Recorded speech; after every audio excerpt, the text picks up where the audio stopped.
Assalamualaikum warahmatullahi ta'ala wabarakatuhu. Nahmaduhu wa nusalli ala rasulihil kareem amma ba'd. Faqad qala Allahu ta'ala fi kalamihil qadeem wal furqanil majid. A'udhu billahi minash shaitanir rajim. Bismillahir rahmanir rahim. Wa naza'na ma fi sudurihim min ghillin. Amanna बिल्लाह सदक़ल्लाहु मौलाना अल-अलीयुल अज़ीम। अल्लाहुम्मा सल्लि अला सय्यिदिना मुहम्मद तिब्बिल क़ुलूबि व दवाइहा व आफ़ियतिल अबदानि व शिफ़ाइहा व नूरिल अब्सारि व ज़ियाइहा व अला आलिहि व सहबिहि व सल्लिम।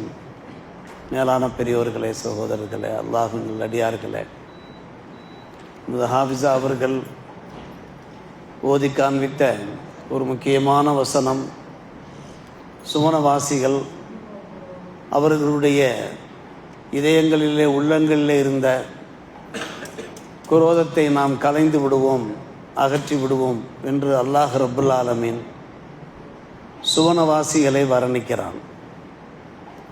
சுவனத்திற்கு சென்றுவிட்ட மூமின்கள் அவருடைய இதயங்களிலே எந்த குரோதமும் இருக்காது என்று அல்லாஹ் சொல்லியதன் மூலம் நமக்கு உணர்த்துவது என்னவென்றால், உள்ளங்களிலே குரோதம் இல்லாமல் இருப்பது ஒரு சிறந்த பண்பாடாக இருக்கிறது.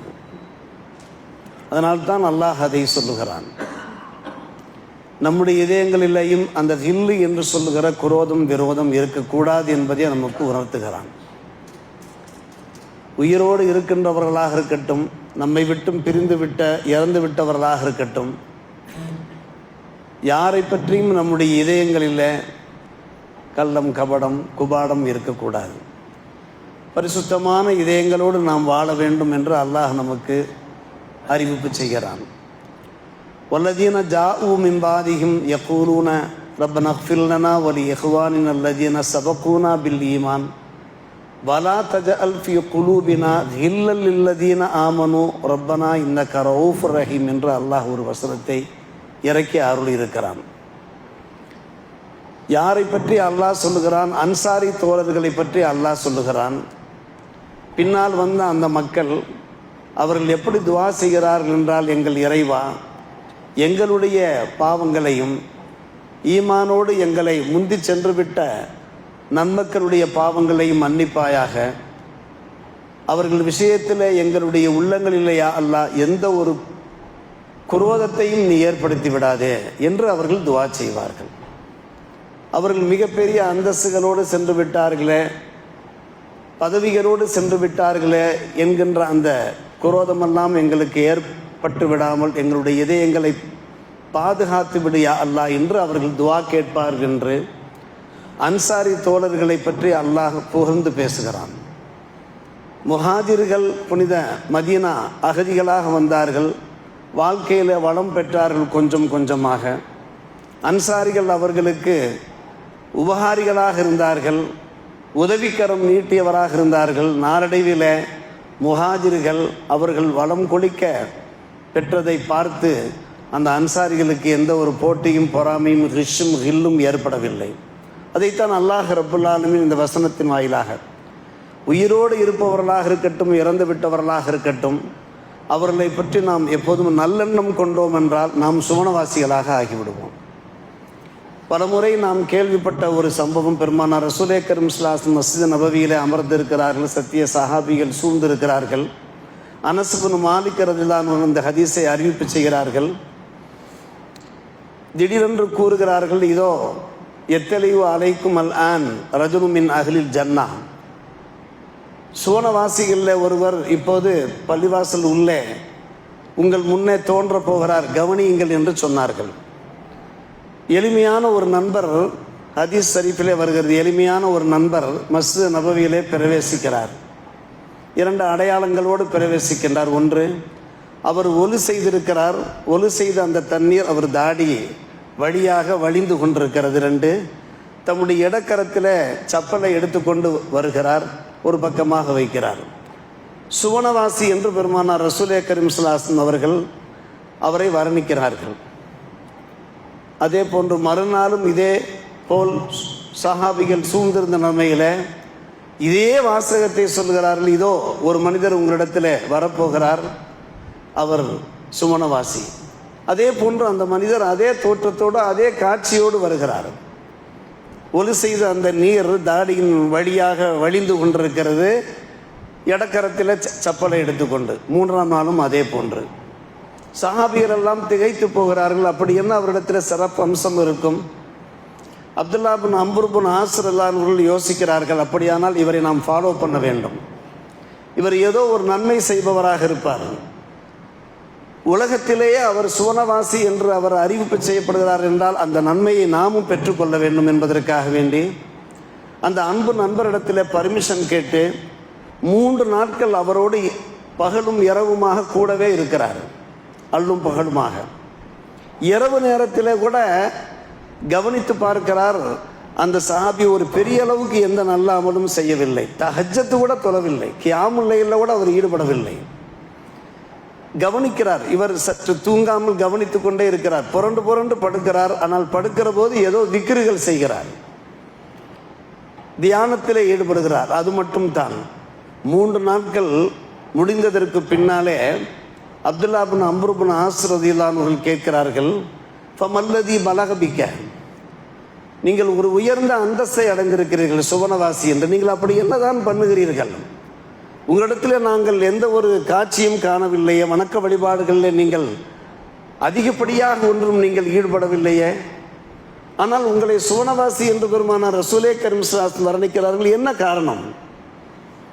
அந்த நண்பர் சொன்னார், நான் பெரிய அளவுக்கு அமல்கள் எல்லாம் ஒன்றும் செய்யவில்லை, ஆனால் ஒரே ஒரு விஷயம், என்னுடைய உள்ளத்தில் யாரை பற்றியும் எந்த ஒரு குரோதமும் எந்த ஒரு காலத்திலையும் இருக்காது. வெல அஹசுது அஹதன் ஆத்தாஹுல்லாஹு இயாஹு ஹைரா, அல்லாஹ் ஒருவருக்கு ஹைரை கொடுத்திருந்தார் என்றால் அவரை பார்த்து நான் பொறாமை கொள்வது கூட கிடையாது. சில பேருக்கு அல்லாஹ் சில வாய்ப்புகளை தந்திருப்பான், பாக்கியங்களை தந்திருப்பான், செல்வத்தை செல்வாக்கை தந்திருப்பான், பதவி பட்டங்களை தந்திருப்பான். அவர்களை பார்த்து கூட நான் என்ன செய்வதில்லை, பொறாமை கொள்வதில்லை. மாறாக அல்லாஹ் நமக்கு தந்ததை கொண்டு நாம் போதுமாக்கி கொள்ள வேண்டும், அதற்கு நாம் சுக்ரியா செய்தவர்களாக வாழ வேண்டும் என்கின்ற நினைப்பு மட்டும்தானே தவிர யாரை பற்றியும் எந்த ஒரு கெட்ட எண்ணமும் காழ்ப்புணர்ச்சியும் நான் கொள்வது கிடையாது என்று சொன்னபோது அப்துல்லா பின் அம்ர் பின் ஆஸ் சொன்னார்கள், இதுதான் நீங்கள் சொர்க்கத்திற்கு செல்வதற்கு காரணம், ஆனால் எங்களால் முடியவில்லையே என்று சொன்னார்கள். வஹாதி இல்லத்தி பலகபிக்க என்று சொல்லிவிட்டு, ஆனால் நகுனுல்லான் முத்தீப்பு, எங்களுடைய இதயங்களில் ஏதாவது ஒரு உபாடம் ஏற்பட்டு விடுகிறது, குரோதம் ஏற்பட்டு விடுகிறது, நாங்களும் இதற்காக ஆவணம் செய்ய வேண்டும், முயற்சி எடுக்க வேண்டும் என்று அப்துல்லா பின் அம்ர் அவர்கள் அவர்களும் ஒரு சாதாரண சஹாபி கிடையாது, உயர்மட்ட ஒரு சஹாபி. யோசித்து பார்க்கிறோம், அந்த அன்பு நண்பர் சுவனவாசி என்று பெருமானார் ரசூலே கரீம் ஸல்லல்லாஹு அலைஹி வஸல்லம் அவர்களால் வர்ணிக்கப்பட்ட போது அவர் அப்படி என்னதான் செய்கிறார் என்று இவர்கள் ஆய்வு செய்கிறார் என்றால் இவருடைய ஈமான் எப்படிப்பட்ட ஈமானாக இருந்திருக்கும்? இவர்கள் எத்தனையோ அமல்களில் நற்கர்மங்களிலே ஈடுபட்டவர்களாகத்தான் இருப்பார்கள். ஆனால் நாம் அனைவரும் சுவனம் செல்ல வேண்டும், அதற்கு என்னென்ன நற்செயல்கள் எல்லாம் இருக்கின்றன என்பதை நாம் ஆய்வு செய்து வாழ்க்கையிலே கடைபிடிக்க வேண்டும் என்று நினைக்கிறார்கள் என்றால் அந்த நினைப்பு நமக்கும் வர வேண்டுமா இல்லையா? எந்தெந்த அமல்களெல்லாம் நம்மை முன்னேற்ற பாதையிலே கொண்டு செல்லும், நம்மை சுவன பாதையிலே கொண்டு செல்லும் என்பதை நாம் யோசிக்க வேண்டுமா இல்லையா? அன்பு சகோதரர்களே, பெரியோர்களே, பெருமானார் ரசூலே கரீம் ஸல்லல்லாஹு அலைஹி வஸல்லம் அவர்கள் பகிர்ந்தார்கள், பிரதி திங்கள் வியாழன் 2 நாட்களிலேயும் சொர்க்கத்தின் வாசல்கள் திறக்கப்படுகின்றன. ஹதீஸிலே உள்ள ஒரு விஷயம், மனமேடைகளில் நாம் பலமுறை பேசியிருக்கிறோம். யார் சிறுக்கு வைக்காமல் உலமார்ந்த முறையில் ஈமான் கொண்டிருக்கிறார்களோ அவருடைய பாவங்கள் எல்லாம் மன்னிக்கப்படுகிறது. அதாவது பிரதி திங்கள் வியாழன் இந்த 2 நாட்கள் மிகவும் சிறப்பு வாய்ந்த நாட்கள். ஆனால் ஒருவருக்கு தவிர அவருடைய பிழையை மட்டும் அல்லாஹ் பொறுப்பதில்லை. அவருக்கும் அவருடைய சகோதரருக்கும் இடையிலே இடைவெளி இருக்கிறது, குரோதம் இருக்கிறது என்றால் அல்லாஹ் ரப்புல் ஆலமீன் மலக்குமார்களை பார்த்து சொல்கிறானாம், நீங்கள் கொஞ்சம் வெயிட் பண்ணுங்கள், எதிர்பாருங்கள், ஹத்தா உந்துரு ஹுமா ஹத்தா எஸ்டலிஹா, அவர்கள் இருவரும் சமரசமாகிறார்களா, இருவருக்கும் இடையில கேப் இருந்து கொண்டே இருக்கிறது, இடைவெளி இருந்து கொண்டே இருக்கிறது, ஏதோ ஒரு காழ்ப்புணர்ச்சியுடன் அவர்கள் இருந்து கொண்டிருக்கிறார்கள், வேற்றுமை உணர்வுடன் இருந்து கொண்டிருக்கிறார்கள், இருவரும் சமாதானமாகிறார்களா என்பதை நீங்கள் பாருங்கள். அவருக்கு சமாதானம் ஆகிவிட்டால் அவருடைய பிழைகளும் பொறுக்கப்படும் என்று அல்லாஹ் மலக்குமாரனை பார்த்து சொல்கிறான் என்றால், அன்பு சகோதரர்களே, நமக்கு உணர்த்தப்படுகிற ஒரு விஷயம் என்னவென்று கேட்டால், ஒவ்வொரு காலகட்டத்திலையுமே நம்முடைய உள்ளங்கள் பரிசுத்தமாக இருக்க வேண்டும். நம்முடைய இதயங்கள் இருக்கிறத தெளிந்த ஒரு நீரோடையை போன்று இருக்க வேண்டும். நம்முடைய மனங்களிலே போட்டி, பொறாமை, காழ்ப்புணர்ச்சி வரத்தான் செய்யும். அதை நாம் இயன்ற மட்டும் கொஞ்சம் கொஞ்சமாக கலைந்து கொண்டே இருக்க வேண்டும். அதுதான் நமக்கு உணர்த்துகின்ற ஒரு பாடமாக இருக்கிறது. நாம் பலமுறை கேட்ட ஒரு விஷயம், அலி ரலியல்லாஹுடைய ஹிலாஃபத், அலி ரலியல்லாஹு அவர்களுக்கும் முஆவியா ரலியல்லாஹு அன்ஹு அவர்களுக்கும் இடையில கருத்து வேறுபாடு என்றால் அது உச்சகட்டத்தை அடைகிறது, பலத்த கருத்து வேறுபாடு. இந்த நிலையிலே அன்பான பெருமக்கள், ரோமானிய பேரரசு மன்னராக இருந்த கைசரிடமிருந்து முஆவியா ரலியல்லாஹு அவர்களுக்கு ஒரு கடிதம் வருகிறது. செய்தியெல்லாம் கேள்விப்பட்டோம். கலீஃபா அலிக்கும் உங்களுக்கும் மத்தியிலே பிரச்சனை என்று நாங்கள் கேள்விப்பட்டோம். நாங்கள் ஒரு படையை அனுப்புகிறோம், ரோமாபுரியிலிருந்து ஒரு படையை அனுப்புகிறோம். அந்த படை என்ன செய்யும் என்று கேட்டால், அலியினுடைய தலையை சீவி உங்களிடத்தில் சமர்ப்பிக்கும். நாங்கள் ஒரு படையை அனுப்பலாமா? நீங்கள் அனுமதிப்பீர்கள் என்றால் ஒரு ஜெய்ஷை நாங்கள் அனுப்பி வைக்கிறோம் என்று எங்கிருந்து கடிதம் வருகிறது? ரோமானிய பேரரசு அன்றைய கால அந்த மன்னர் கைசரிடமிருந்து. முஆவியா பின் அபி சுஃபியான் அவர்கள் அந்த கடிதத்தை படித்து பார்த்துவிட்டு பதில் எழுதினார்கள். 2 சகோதரர்களுக்கு மத்தியிலே இருக்கக்கூடிய ஒரு கருத்து வேறுபாடு. இதில் உமக்கு என்ன சம்பந்தம் இருக்கிறது? நீ ஏன் வாளை நுழைக்கின்றாய்? உனக்கு இதில் என்ன சம்பந்தம் இருக்கிறது? உனக்கு எந்த ஒரு சம்பந்தமும் கிடையாது. எங்களுக்கு மத்தியிலே கருத்து வேறுபாடு ஏற்படும், நாங்கள் சரி செய்து கொள்வோம். தொடர்ந்து நீ இவ்வாறு எனக்கு டார்ச்சர் கொடுத்தால் நான் என்ன செய்வேன் தெரியுமா? நான் ஒரு மிகப்பெரிய படையை அனுப்பி வைப்பேன். அந்த படையின் தொடக்கம் மதீனாவில் இருக்கும், அந்த படையின் முடிவு ரோமாபுரியிலே இருக்கும். வரிசையாக எங்கள் படை அங்கே வந்து நிற்கும். வந்து என்ன செய்யும்? உம்முடைய தலையை சீவும். சீவி அந்த தலையை கொண்டு வந்து அலியினுடைய சமூகத்திலே சமர்ப்பிப்பேன் என்று சொன்னார்கள். 2 பேருக்கு மத்தியில் ஒரு பலத்த கருத்து வேறுபாடு. அதில் 3ஆம் அவர் நுழைவதை யார் ஏற்றுக்கொள்ளவில்லை? முஆவியா பின். நாமும் அப்படித்தான் அருமை சகோதரர்களே, நம்முடைய சகோதரர்களுக்கு மத்தியிலே, நம்முடைய குடும்பத்தினருக்கு மத்தியிலே சில சமயங்களில் கருத்து வேறுபாடுகள் இருக்கும், பிணக்குகள் இருக்கும். ஆனால் ஒருவதும் விட்டு கொடுக்க மாட்டோம்.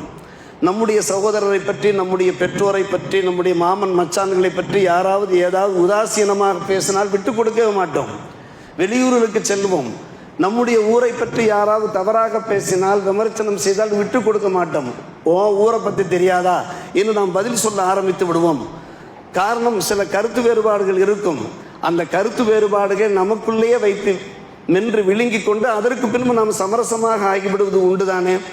எனவேதான் அந்த அடிப்படையில் முஆவியா பின் அபி சுஃபியான் ரலியல்லாஹு அவர்கள் என்ன செய்கிறார்கள்? பதில் அனுப்புகிறார்கள் என்றால் இது ஆச்சரியத்திலும் ஆச்சரியமான ஒரு விஷயம் அல்லவா? இந்த சம்பவம் எவ்வளவு அற்புதமான ஒரு சம்பவம். இதோ நம்முடைய தராவிக தொழுகையில அன்பு சகோதரர்களே, உஸ்மான் பின் அஃபான் ரலியல்லாஹு தஆலா அன்ஹு அவர்களை பற்றி நல்ல இனிய வார்த்தைகள் எடுத்துரைக்கப்படுகிறது. ஜாமியுல் குர்ஆன், காஷிஃபுல் ஃபுர்கான், காமில் ஹயாய் வல் ஈமான், இறைமறையை திரட்டியவர், ஃபுர்கான் குர்ஆனுக்கு விளக்கம் தந்தவர், மட்டுமல்லாமல் காமில் ஹயாய் வல் ஈமான், பரிபூர்ண வெட்கம் உடையவர், பரிபூர்ண மூமின் என்று நாம் வர்ணிக்கின்றோமே.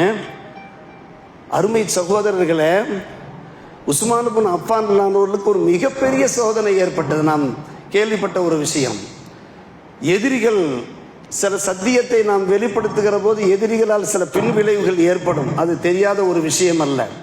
எதிரிகள் உருவாகிவிட்டார்கள், வீட்டு சிறையிலே வைத்து விட்டார்கள். உஸ்மான் பின் அஃபான் ரலியல்லாஹு அவர்கள் அன்றைய காலகட்டத்தில் ஒரு ஹலீஃபா. அவர்களை வீட்டு சிறையிலே வைத்திருக்கிறார்கள். வெளியே எங்கேயுமே செல்ல முடியாது, எங்கேயுமே செல்ல முடியாது. இந்த நேரத்தில் உஸ்மான் பின் அஃபான் ரலியல்லாஹுடைய அபிமானிகள் உஸ்மான் பின் அஃபான் ரலியல்லாஹு ஒரு இடத்துல வந்து சொல்லுகிறார்கள், கலீஃபா அவர்களே, இன்னக்க இமாமு ஆம்மா, நீங்கள் தானே அத்தனை மக்களுக்கும் இமாமாக இருக்கிறீர்கள், கலீஃபாவாக இருக்கிறீர்கள். காரணம், அந்த காலத்தில் கலீஃபாக்கள் தான் இமாமத்து செய்வார்கள், தொழுகை நடத்துவார்கள். ஆனால் இப்போது தொழுகை நடத்தக்கூடியவர் இமாமு ஃபித்னா, ஒரு குழப்பவாதி தொழுகை நடத்துகிறார். எப்படி நாங்கள் அவர்களுக்கு பின்னால் சென்று தொழுவது, எப்படி நாங்கள் அவர்களுக்கு பின்னால் சென்று தொழுவது என்று அங்கலாய்க்கிறார்கள். யார் அங்கலாய்க்கிறா? உஸ்மான் பின் அஃபான் ரலியல்லாஹுடைய அன்பர்கள், நண்பர்கள், அபிமானிகள், அஹ்பாபுகள், அன்சார்கள் அங்கலாய்க்கிறார்கள். அப்போது உஸ்மான் பின் அஃபான் ரலியல்லாஹு அவர்கள் என்ன சொல்கிறார்கள்? அதுவல்ல மேட்டர், அதை பற்றி நீங்கள் யோசிக்க வேண்டாம். அவர் நல்ல முறையிலே வைத்தார். தொழுகை பற்றி சிறப்பித்து சொல்கிறார்கள். மக்கள் செய்கின்ற அமல்களிலேயே ஒரு சிறப்பு வாய்ந்த அமல் இருக்கிறது என்றால் அது தொழுகை தான். எனவே தொழ வைக்கக்கூடியவர் மிக சிறப்பான முறையில் தொழு வைத்தார் என்றால் நீங்கள் அவர்களுக்கு பின்னால் இருந்து தொழுங்கள். நீங்கள் அவருக்கு எதிராக நீங்கள் செயல்படாதீர்கள். அவர்கள் நல்ல முறையில் நடந்து கொண்டார்கள் என்றால் நீங்களும் அவர்களுக்கு பின்னால். வைதா அசாவு, ஒரு கால் அவர்கள் உங்களுக்கு தீங்கிழைத்தார்கள் என்றால், யார் உஸ்மான் ரலியல்லாஹுடைய எதிரிகள் தீங்கிழைத்தார்கள், ஃபஜ்தனிபு இசாஅத்தும், நீங்கள் ஒதுங்கி சென்று விடுங்கள். நீங்கள் அவர்களுக்கு எந்த தீங்கும் இழைக்காதீர்கள்.